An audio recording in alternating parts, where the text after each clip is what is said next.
les chuchoteurs, du livre au cœur. Un balado de l'Association des auteurs des Laurentides.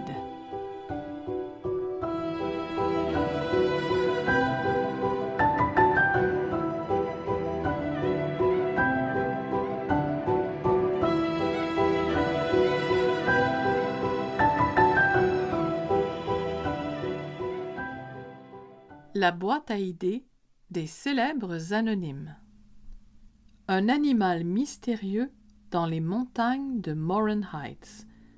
Une histoire unique pour Morin Heights par Cynthia Lisa Dubé. On surnomme Morin Heights la capitale du ski de fond, mais en plein été, les pistes sont envahies par les cyclistes. Aujourd'hui est une journée idéale pour faire du vélo de montagne. Il fait soleil et une douce brise rafraîchit les cyclistes. Après avoir mangé un sandwich chez Mickey's et bu un smoothie aux petits fruits, Félix se sent d'attaque pour le labyrinthe au parc Balser. Il ne lui suffit pas d'être le meilleur au soccer, il veut exceller en vélo de montagne également. Il espère être suffisamment rapide et alerte pour voir l'animal mystérieux dont parlait une femme blonde au café. Elle avait un étui à violon à côté d'elle et elle riait comme une gamine, jetant des regards amoureux à l'homme au chapeau de cow-boy assis devant elle. Et l'homme n'arrêtait pas de l'appeler Merveille. « C'est incroyable, Merveille, quelle histoire! Oui, je vais t'aider à retrouver cette bête géante. » Elle disait avoir aperçu le félin aux énormes griffes près des ruines du studio de Perry, mais qu'elle avait entendu qu'il se trouvait parfois au parc Balser. Il aurait été vu planant d'arbre en arbre.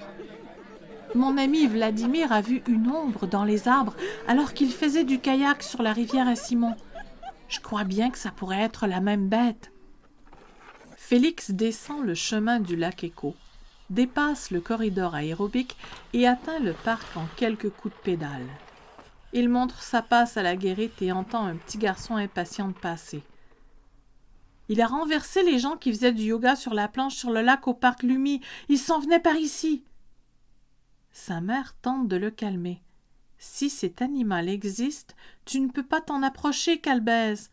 On doit laisser les animaux sauvages tranquilles, c'est dangereux. Il faut trouver une façon de l'approcher pour le regarder. L'enfant a des yeux énormes qui laissent entrevoir un esprit bouillonnant en train de chercher une solution pour arriver à ses fins. Félix perçoit le doute chez la mère et songe qu'on ne le croira probablement pas non plus, lui qu'on traite constamment de niaiseux. Il lui faut revenir avec un appareil photo, comme projetait de le faire cette femme, Merveille. Il décide de retourner chez lui afin d'emprunter celui de son père. Il croit de plus en plus à l'existence de l'animal et désire être le premier à réussir à le photographier. Quel exploit ce serait! Tout le monde voudrait voir sa photo. Pendant ce temps, Elvis Gratton s'apprête à aller jouer au golf Balmoral tout près de sa demeure devant laquelle trône une statue de zèbre. Les voisins se moquent tous un peu de l'excentrique au mauvais goût qui oublie toujours son casque de hockey lors des parties amicales. Mais on l'aime bien parce qu'il fait rire et sourit toujours. Dans sa maladresse, Elvis renverse son étui et les bâtons font du bruit en tombant sur le plancher de ciment du garage. En même temps, il entend un vacarme qui provient de l'extérieur. Il est loin de se douter qu'un énorme félin a grimpé aux parois de sa maison et qu'il s'apprête à attaquer le zèbre. Le golfeur maladroit trébuche sur les bâtons éparpillés sur le sol et arrive trop tard. Il ne peut que constater que sa statue est brisée, les morceaux dispersés et que de grandes traces de griffes traversent le gazon. Le grand félin d'Adaski, âgé de 36 ans depuis 100 ans, a vu l'arrivée des premiers trains de neige et leur lot de touristes skieurs en 1927, les monte-pentes en 1931 et la dizaine de centres de ski alpin poussés comme des champignons dans le paysage montagneux. Il a réussi à passer inaperçu, fuyant les nombreux événements musicaux que les Mohrenheiters prennent plaisir à organiser, lui qui n'aime pas le bruit. Il s'est tenu loin des hôtels, du Bellevue, du Carriage House, du Rockcliffe et du Commons Bar. Lui seul sait comment l'incendie du studio a réellement été déclenché. Le grand Dadaski s'est toujours caché, mais son ouïe fine lui a permis d'entendre des histoires d'exploits lointains.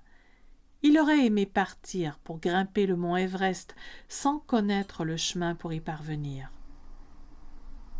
Après cette journée mouvementée à s'approcher un peu trop des humains, à chasser un zèbre coriace qui fait du bruit et tombe en morceaux, il a décidé de retourner dans ces montagnes. Il sera dissimulé profondément dans la forêt lorsque se tiendra le Superfolk en août. Il a croisé un jeune cycliste à l'affût, appareil photo à la main, et s'était lancé de branche en branche sans se faire voir. On ne l'y prendra plus. Il entend bien demeurer mystérieux et se faire oublier pour 100 autres années minimum. Dans le cadre de la tournée des auteurs organisée par l'Association des auteurs des Laurentides en collaboration avec la MRC des Pays d'en Haut, Cynthia Lissa Dubé, les célèbres anonymes, a créé cette histoire à partir des réponses données par les citoyens de Morin Heights le samedi 24 juillet 2021.